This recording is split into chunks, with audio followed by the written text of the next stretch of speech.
From VOA Learning English, this is the Technology Report.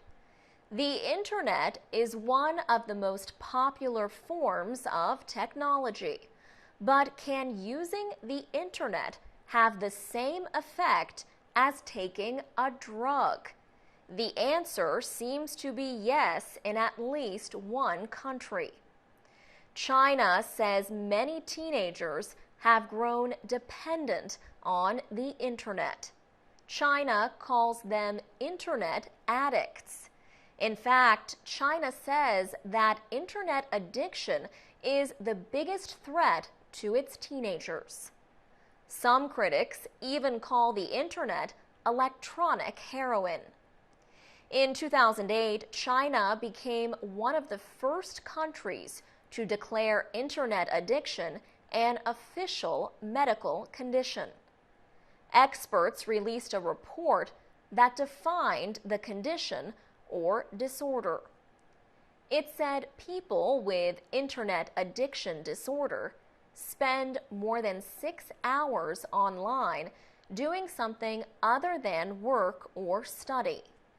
Based on the definition, China has over 20 million Internet addicts. The condition has led to the creation of over 250 camps within China. They are designed to treat young addicts. The camps treat the country's young addicts for their dependence on the Internet and video gaming. Teenagers can spend 3 to 4 months at a camp. Once there, the patients are required to do demanding physical exercises and take medication. Some patients reportedly are placed in rooms by themselves for up to 10 days. Shosh Shlam and Hilla Medalia are filmmakers from Israel. They released a documentary called Web Junkie. It tells about the Internet addiction camps. Their film was produced at the Daxing Treatment Center in Beijing. China is not the only country dealing with Internet addiction. South Korea has opened over 100 treatment centers for teenagers. For VOA Learning English, I'm Alex Villarreal.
From VOA Learning English, this is the Agriculture Report. Ivory Coast is the world's largest producer and exporter of the cocoa bean. But people have been illegally transporting or smuggling cocoa beans between Ivory Coast and neighboring Ghana for many years. Ivorian growers smuggled their cocoa beans into Ghana because prices were higher and more dependable there. But that has changed. Ghanaian money lost value recently, while Ivory Coast has become more secure after a period of unrest. Now, Ghanaian farmers are smuggling their beans into Ivory Coast, where they get a better price.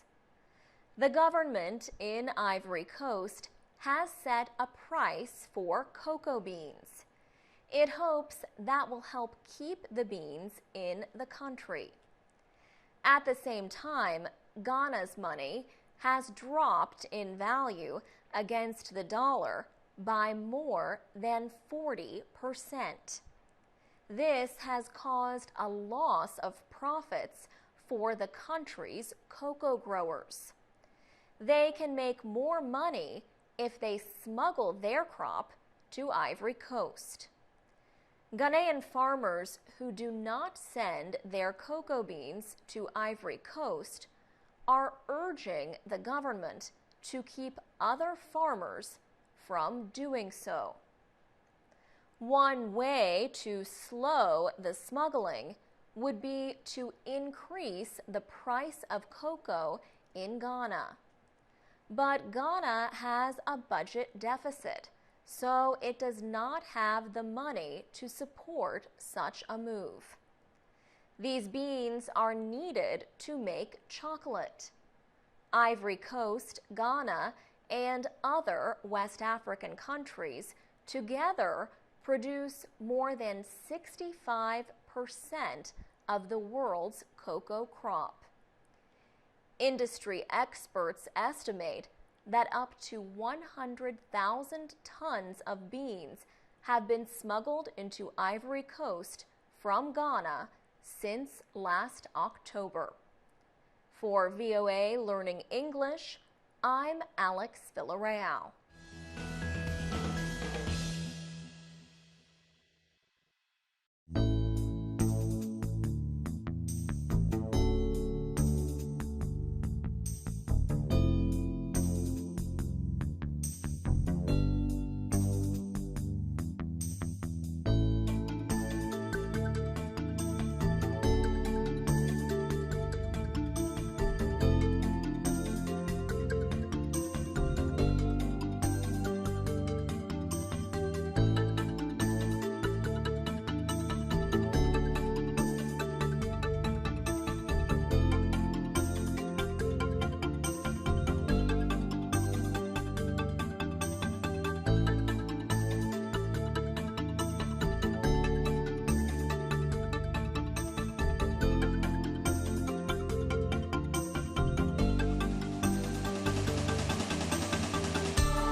From VOA Learning English, this is the Health Report.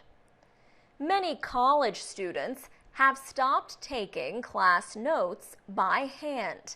Instead, they type on computers. But scientists say typing notes is less effective. If you need to remember something, they say, write it down. Writing notes by hand is much better for the long-term memory of ideas or conceptual information. That is the finding of a 2014 study published in the journal Psychological Science. So, turn off your computer if you want to remember something. Computers can take your attention away from your work. If you have a computer, you might send an email or check a sports score. Scientists also say computers may hurt performance in school. Their research showed that students who type notes often transcribe the information. That means they record what the professor says word for word. They may not think about what they are typing. The study found that electronic notes contained more words, but scientists say the act is mindless.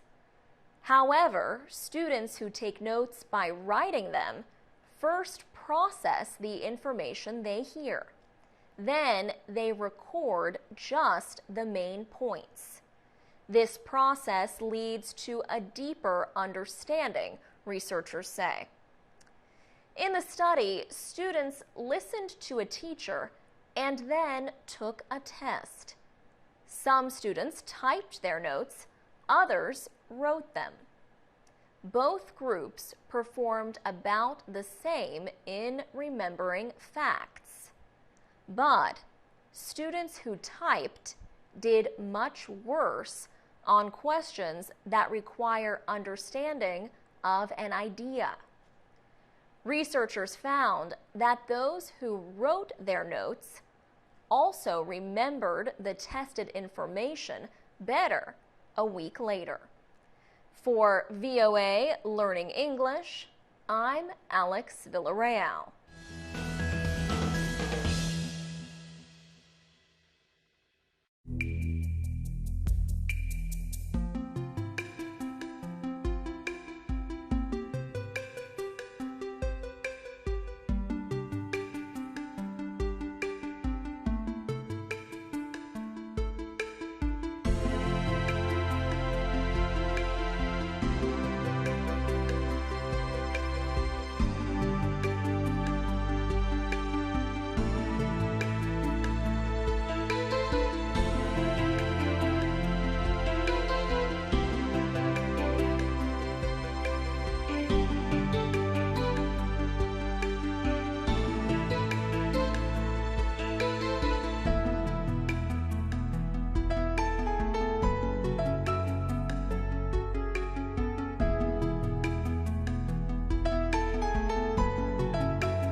Learning English, this is the Education Report.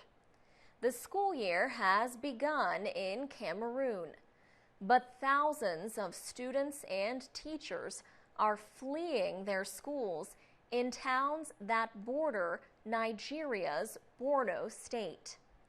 The state is the home of the Boko Haram terrorist group. 1,000 children were expected to start classes in government schools in the border town of Kolofata, but only a few arrived. Fansha Renee was one of those who did come to school. The 17-year-old said Boko Haram attacks in the area have frightened away students.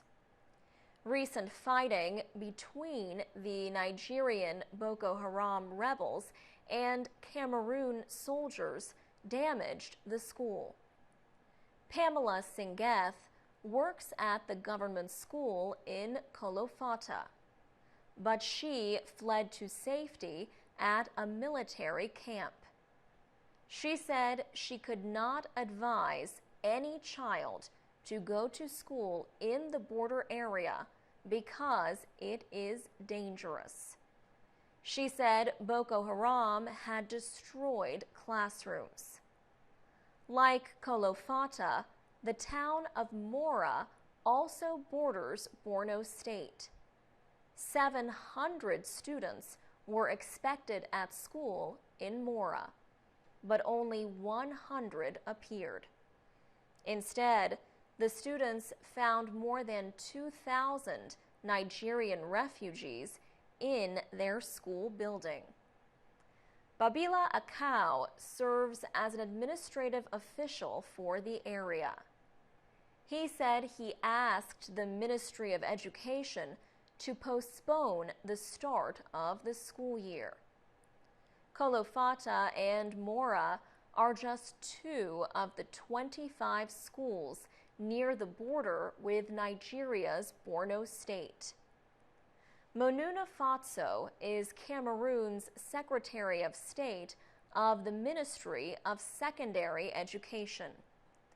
He says the government plans to move students from local schools for security reasons. For VOA Learning English, I'm Alex Villarreal.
From VOA Learning English, this is the Economics Report. The World Bank Group is warning that the West Africa Ebola crisis could severely harm the economies of Guinea, Liberia, and Sierra Leone unless action is taken quickly. World Bank President Jim Yong Kim spoke to reporters recently to discuss the effects of the Ebola spread. He said the economic cost to these countries could grow 8 times by 2015 if the virus continues to spread. Mr. Kim says saving lives and preventing new infections is most important. The bank has released $117 million for an immediate humanitarian response. The World Bank president says the SARS outbreak between 2002 and 2004 showed how a disease could hurt economies. 800 people died from SARS, and the economic losses were estimated to be $40 billion. Mr. Kim says SARS and the H1N1 outbreak of 2009 taught that fear and avoidance resulted in about 90% of the economic losses. That means the disease is causing 2 levels of economic damage. One is from the actual spread of the virus, but the other is caused by fear. The World Bank predicts the losses to the economies of Liberia, Sierra Leone, and Guinea will be a combined $360 million. But estimates show that losses could reach billions of dollars if the Ebola virus spreads widely to other African nations. Mr. Kim says fast action is necessary. He says getting the disease under control is still far away. That is because there are not enough healthcare workers in the affected areas. The World Bank president says the most important issue is to act quickly in order to limit economic losses. For VOA Learning English, I'm Alex Villarreal.